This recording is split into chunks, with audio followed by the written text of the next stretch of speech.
A 20-year-old Robinhood customer dies by suicide after seeing a 730,000 negative balance. The tragic message was written by Alexandra E. Keynes, a 20-year-old student. Earlier that day, Ians took his own life. The notes found on his computer by his parents on 12th of June 2020 ask a very simple question. How was a 20-year-old with no income able to get assigned almost $1 million worth of leverage?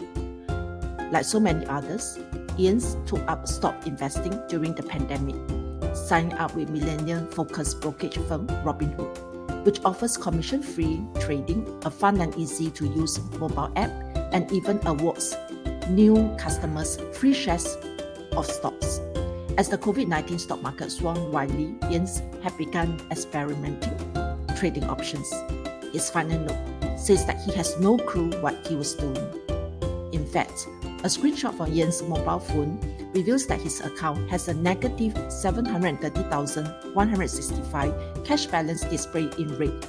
It may not have represented the uncollateralized indebtedness at all, but rather his temporary balance until the stocks underlying his assigned options actually settled into his account. So, is investing risky, a myth, or the fact? How about driving a car? Is it risky? Well, it depends. If you go through proper driving lessons, learn and pass the driving test, and know how to drive technically and practically, the risk of driving is managed to the minimum. However, if you drive after a heavy drink, then driving is definitely risky, isn't it? How we manage the risk in investing? Watch on to find out more. Hey guys, welcome to my channel, Why Retire Early, where we share tips on how you can save more, budget better, and how to invest to build your wealth. We'll be sharing the asset steps we use to build our retirement pot so that you too can build one and pursue your love for life. For us, it is traveling. How about yours? Let me ask, do you think putting your money in the bank is risky? Most people would think no, because their capital in the bank is protected. That derail our investment strategy is mostly our reactions to those market declines. Imagine you have sold your stocks at the bottom of the market or when the market is going down, but fail to get back into the market when it's recovering, thinking that you wanted to catch the bottom of the market. So you miss out the whole longer term market, year on year increase in trend. So while stocks certainly can be volatile in the short term, the long-term trend for the stock, as you have seen in the trend graph, has been positive. It is very important that we are disciplined while working towards our goal. It's important to remain very focused and adhere to our longer-term investment strategy. So use the market declines to our advantage. Consider systematic investment, such as investing a set amount every month, regardless of what the market is doing, to help to take emotions out of the equation. This strategy can also help to turn the market declines into opportunities. Since they will be investing through this decline, disciplined investors have the opportunity to buy some of their investment during the market declines. So if you can see, even in bad timing beats procrastination, a person who invests $2,000 annually into the, let's say, index fund S&P 500 at the end of 2001 to 2020, person who catches the perfect timing and invests the $2,000 at the market bottom every year will yield a return, a value of $151,000 at the end of 2020 versus one who invests $2,000 at the start of every year. A lump sum at the start of every year would be the second best return at $135,000.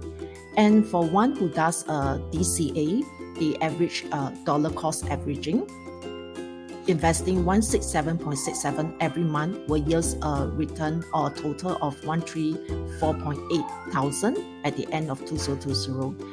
And for one who's like very unlucky, investing $2,000 at the market top every year, will still have a value of $121,000 at the end of 2020, which is not too bad. However, for one who stayed in cash, which is like the 1% in the bank, will only have $44,000 at the end of 2020. So I hope this chart can give a perspective about how, if you really want to have your wealth growth, And if you do not want to, just let inflation catch us up to halve your purchasing power, then maybe what we can do is to think of a longer term and invest in let's say an index fund, but you have a long-term horizon, and that takes some emotions out of your whole investment. The second part that you can take the risk out of investment is actually diversification. So diversification is the process of spreading out your money in different investments so that you're not too exposed to any one investment. So this diversification can actually help to reduce the risk without costing your return. It means owning a variety of assets that perform differently over time, but not too much of any one investment or type, such that if one goes down, it will not decrypt your whole portfolio. That is very difficult for you to get back into the market or to recover your sum. So in terms of stock investment, a diversified portfolio could contain like 20 to 30 different stocks across many industries. And I think this is the reason why even Warren Buffett advocates, like, for average investor, if you cannot beat the market, then holding an index fund such as an S&P, which itself is already very diversified, right? They have 500 companies inside the S&P index, and that could already put you into achieving this step of diversification. There's one golden rule that you should always keep in mind, which is never invest money that you can't afford to lose. It's a little bit difficult, but I would say that maybe invest money that you do not need in the short term or medium term. It's something which you know that you can put away the money into your investment pot for at least 5 to 10 years. So if you invest money that you do not need in the short term, you will not be forced to liquidate your position even if the market is going through a corrections or when your portfolio is in a loss. Because if you do that, basically you are realizing your loss in the market, right? So to avoid investing money that you cannot afford to lose, first is to focus building up your savings to cover general and emergency expenses for several months, say 6 months. Then you should not have to worry about running out funds during your retirement. You can also build up your emergency cash to last 12 to 24 months during your retirement age. And you will have the funds to handle something potentially catastrophic that occurs, like job loss or illnesses. And for illnesses, I would think that having an insurance plan that covers hospitalization is also key. So the key is, if you build up sufficient savings before even you start to invest, you should not put yourself in a situation, or you avoid putting yourself in a situation that you kind of invest money that you may need to pull out during your emergency to meet other responsibilities. Last but not least, anytime you go through periods of market fluctuations, it's important to remember why you are doing the investment. It's really to reach your financial goal, right? So although investment poses risks such as market declines, not investing itself can also be a risk to your financial future.